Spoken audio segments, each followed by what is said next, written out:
हमारा संपूर्ण जीवन का आधार हमारी इच्छा है।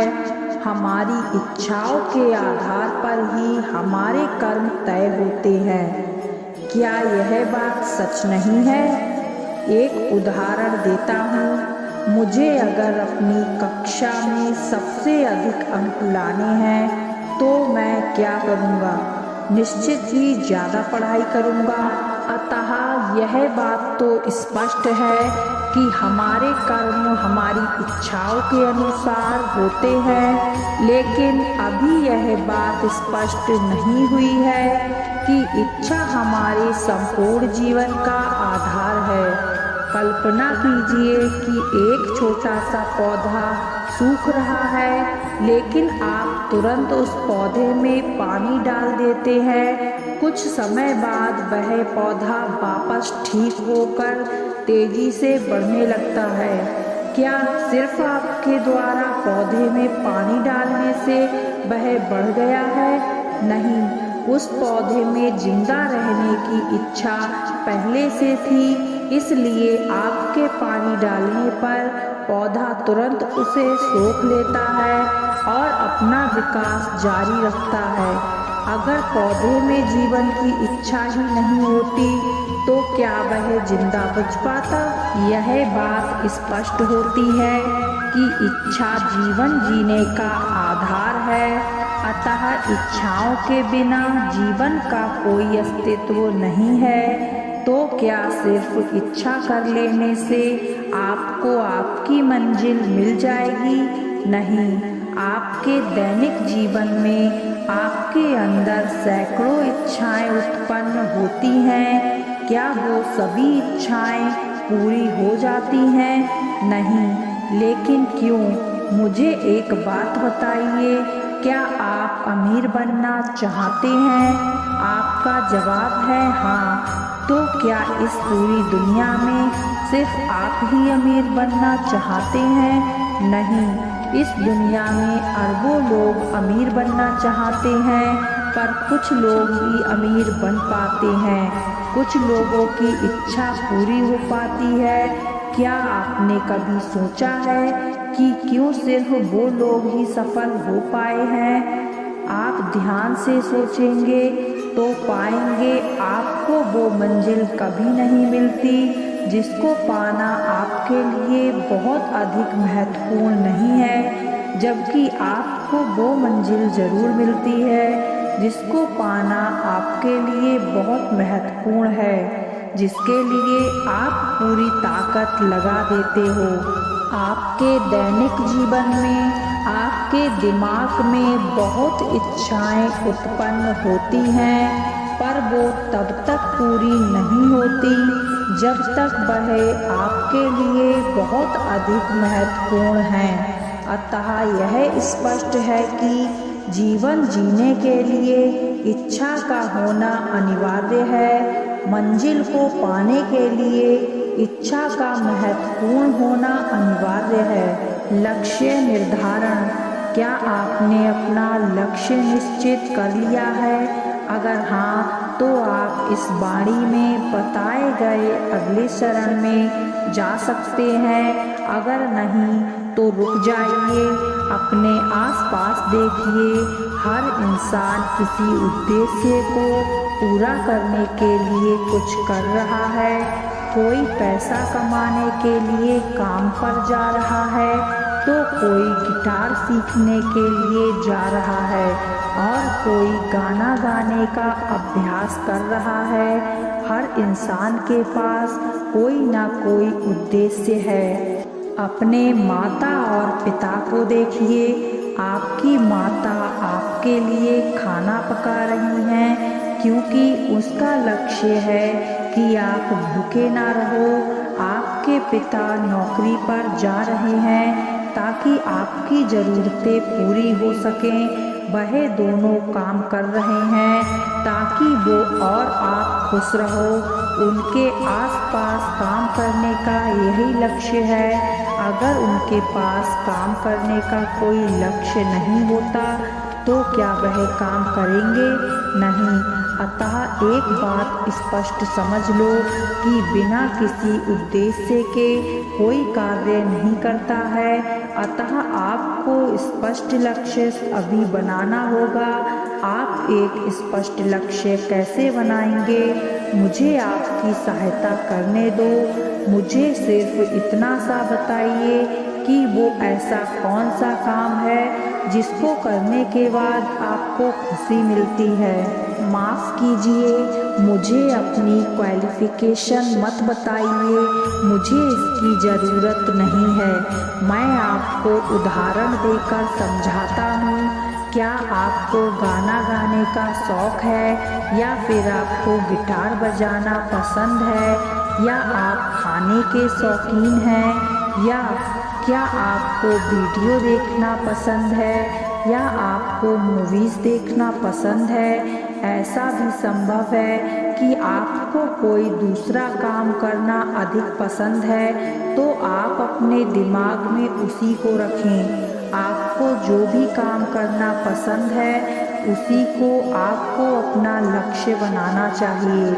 रुक जाइए, आप मुझे शायद ऐसा कह रहे हैं कि गाने गाना और वीडियो बनाना देखना तो सबको पसंद है, लेकिन इसका यह मतलब नहीं है कि सब लोग सिंगर या कुछ और ही बन जाएं। और आप यह सोच रहे हैं कि मेरे पास सिंगर बनने की क्वालिफ़िकेशन भी नहीं है। एक बात आपको मैं स्पष्ट बता देता चाहता हूँ, जो काम सब लोगों को पसंद है उसे अपना लक्ष्य बनाकर प्राप्त करना थोड़ा कठिन ज़रूर है, लेकिन नामुमकिन नहीं है। आपके पास बहुत बड़ा कंपटीशन फील्ड होगा, लेकिन अगर आप सिंगर बन जाते हैं और आपके गाने कई लोगों तक पहुंचेंगे, इससे आपके दो उद्देश्य पूरे हो जाएंगे। नंबर 1, आप बहुत सारे पैसे कमाएंगे, और नंबर 2, आपको प्रसिद्धि भी मिल जाएगी। अगर आप क्वालिफ़िकेशन की सोच रहे हैं तो वो आपके लक्ष्य निर्धारित होने के बाद भी आप प्राप्त कर सकते हैं। क्या आपने मुझे ऐसा बोला कि मैं तो खाना खाने का शौकीन हूँ? तो ऐसा एक लक्ष्य उत्पादन बनाओ जो आपको बहुत पसंद है, और एक कंपनी खोलो जिसको आप दुनिया के हर कोने में लेकर जाओगे। अगर आप अपनी रुचि के अनुसार लक्ष्य चुनोगे तो काम करते वक्त हमेशा खुश रहोगे। क्या आपने अपना लक्ष्य अभी भी नहीं निर्धारित किया? अगर आप सिर्फ अपनी पसंद के अनुसार अपना लक्ष्य निर्धारित नहीं कर पा रहे हैं तो मुझे अब आपकी क्वालिफ़िकेशन देखने दो। हम आपकी क्वालिफ़िकेशन अच्छी है, पर कंपटीशन का ज़माना है, मुझे सोचने दो थोड़ा। अगर आपको अपनी क्वालिफ़िकेशन के आधार पर लक्ष्य निर्धारित करना है तो यह बातें सोचो। सबसे पहले छानबीन करो कि आपकी क्वालिफ़िकेशन के आधार पर क्या क्या अवसर हैं। कैसे करोगे? अक्सर लोग अपना लक्ष्य तो निर्धारित कर लेते हैं, परंतु लक्ष्य के अनुरूप एक्शन नहीं लेते और विफल हो जाते हैं। मुझे थोड़ा समझाने दो। किसी विद्यार्थी को टॉपर बनना है, ऐसा वह लक्ष्य निर्धारित कर लेता है। उस विद्यार्थी का लक्ष्य स्पष्ट है, लेकिन क्या वह टॉपर बन जाएगा? वह विद्यार्थी टॉपर कभी नहीं बनेगा जब तक कि वह पढ़ाई नहीं करेगा, यानी कि वह अपने लक्ष्य के अनुरूप कार्य नहीं करेगा। अतः यह सिद्ध है कि जब तक इच्छा के साथ एक्शन नहीं जुड़ता तब तक सफलता नहीं मिलेगी। आपको अपने लक्ष्य के अनुरूप ही एक्शन लेना होगा। जैसे कि अगर आपको भूख लगी है तो पानी पीकर इसे शांत नहीं किया जा सकता है। आपको भूख शांत करने के लिए भोजन करना पड़ेगा, यानी कि आपको जो भी चाहिए उसके अनुसार आपको काम करना होगा। आप मुझे कह सकते हैं कि आपने तो एक्शन लिया है, फिर भी आपकी उम्मीद के अनुसार परिणाम नहीं आ रहे हैं। कई लोग आपसे आगे निकल चुके हैं। जो लक्ष्य आपने अपने लिए निर्धारित किया है, वैसा ही लक्ष्य कई लोगों ने अपने लिए निर्धारित किया है, लेकिन बस कुछ ही लोगों को मंजिल मिल पाती है। इसकी वजह क्या है? अगर एक शब्द में उत्तर दूं तो कठिन मेहनत। जो व्यक्ति जितनी ज़्यादा कठिन मेहनत करता है, उसके सफल होने की संभावना उतनी ही अधिक बढ़ जाती है। कई लोग कारखाने में सुबह सुबह जाते हैं और शाम होने पर वापस आते हैं। कई लोग घर बनाने की मजदूरी का काम करते हैं। क्या यह सब कठिन मेहनत नहीं है? ये लोग सब कठिन मेहनत नहीं करते हैं। आप कह रहे हैं निश्चित तौर पर वो लोग कठिन मेहनत करते हैं, तो इसका क्या अर्थ हुआ? कठिन मेहनत करने वालों के पास बहुत सारा धन क्यों नहीं है? आप मेहनत एक नीम का पेड़ बड़ा करने में लगाएंगे और उम्मीद करेंगे कि आपको उस पेड़ से सेब के फल मिलेंगे, तो क्या ऐसा हो जाएगा? नहीं, क्योंकि आपने मेहनत एक नीम के पेड़ को बड़ा करने में की है, अतः आपको उसका फल नीम की निमोली ही मिलेगा, सेब नहीं। अतः यह स्पष्ट है कि कठिन मेहनत करो, लेकिन सही दिशा में करो। आपको कठिन मेहनत केवल अपने लक्ष्य को पाने के लिए करनी चाहिए। आपने जो भी लक्ष्य निर्धारित किया है, सिर्फ उसी को पूरा करने के बारे में सोचिए। अगर आपको ध्यान एक से अधिक लक्ष्य पर एक साथ है, तो आपके सफल होने की संभावना बहुत कम है।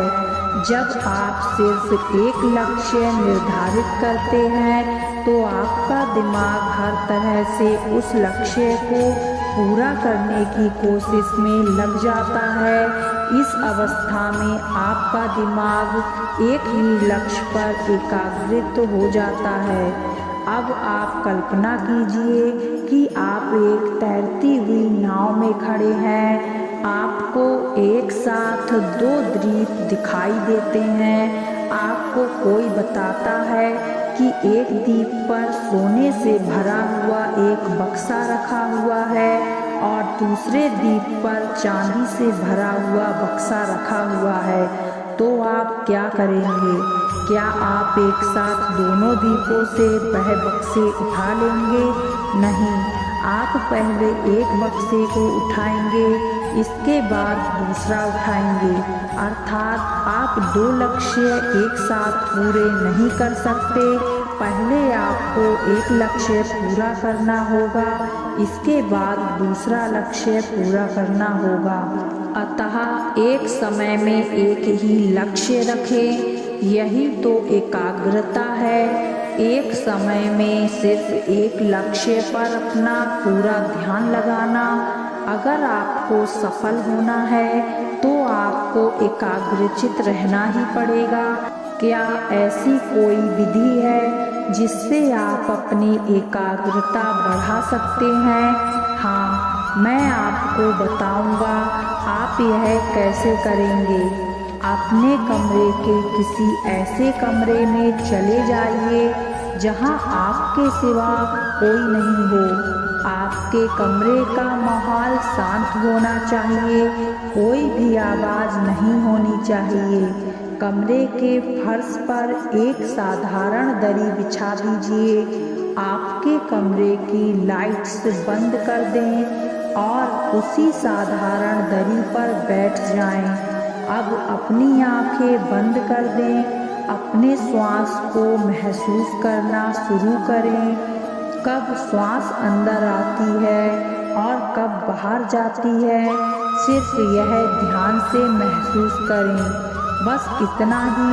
आपको शुरुआत में यह 5 मिनट करना है। लेकिन धीरे धीरे यह अवधि बढ़ाएं। आपको आश्चर्यजनक नतीजे मिलना शुरू हो जाएंगे। ऐसा करने से आपका कंसंट्रेशन पावर बहुत ही बढ़ जाएगा।